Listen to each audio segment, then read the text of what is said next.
do you know your neighbors? Do you feel safe in your neighborhood? In tonight's City and Crisis Finding Solutions report, I found a dying breed, a neighborhood watch, and they're ready to show you how to make your neighborhood safer.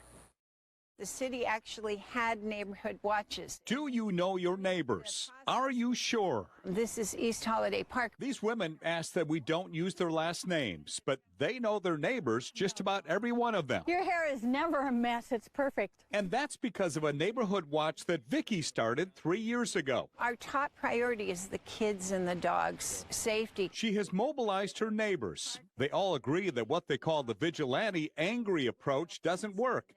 For example, listen to what Vicky does when she spots a new tent in the neighborhood. And I will say, gosh, the neighbors are calling me, and they're calling the park rangers, and they usually show up pretty soon. So I just wanted to give you a heads up, and then I'll say some personal things to them or whatever.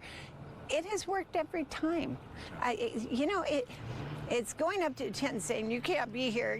That doesn't work. You have to approach it from a humanistic side. I mean, we could all be homeless. Remember when it seemed like neighborhood watches were on every block? Several years ago, the city of Portland moved away from the traditional neighborhood watch model. In 2014, City Hall supported 597 neighborhood watches. In 2018, that number was 367.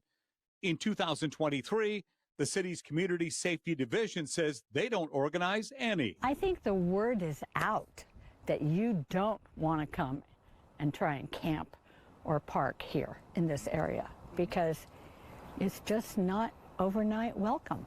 It's really not. We'll be in your face. I mean, we really watch. We watch out who's parked in front of whose house, and do you have business there, or are you just sitting there for a while on your phone? Other than that, you might as well leave because we don't want you.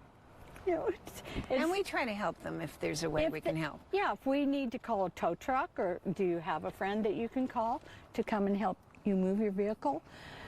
We'll do what we can to help. And at least from the neighborhood perspective, all that oversight seems to be working. Corey Kennedy happened to pull up during our interview. I do feel safe in my neighborhood. I think it's great that we have a neighborhood watch.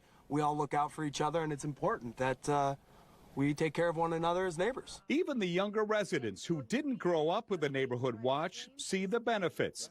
Victoria has lived here about 8 months and likes the direct approach to outreach, especially when it comes to dealing with the homeless. I think they do a very good job at being able to approach residents as well as myself, coming in directly and offering services rather than just a direct response of a sweep or something a little more aggressive. The neighborhood.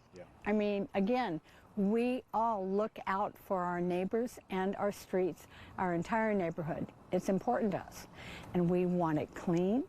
We want it safe. So how much effort has it taken to get to this point? Not much if you ask Vicky. She has an email list of 64 neighbors. It's just a really organized network. That's the key, and it's so easy. I don't even have to put that much time into it.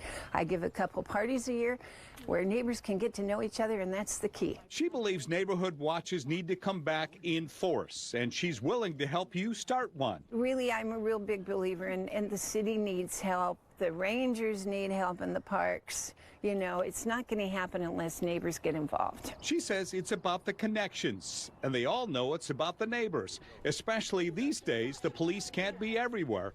It's that tight-knit response that tells the criminal element to move on. And they recommend you take the same approach where you live. Do it and learn who's living in your community. I mean, we have all gone house to house with those flyers and meeting our neighbors. Know your neighbors from top to bottom. So is this the way of the future in Portland? With limited resources, do neighbors need to coalesce and manage more themselves? These women think so. And keep in mind, if you come to this part of town, the Neighborhood Watch is watching. A couple of quick things now. While the city does not organize neighborhood watch groups, they do provide trainings on public safety. It's called Neighbors Together. They tell us they have provided 19 trainings since January of last year. Also, if you'd like to start your own neighborhood watch, I'll connect you to Vicky that you saw in that story. Reach out to me at steved@katu.com.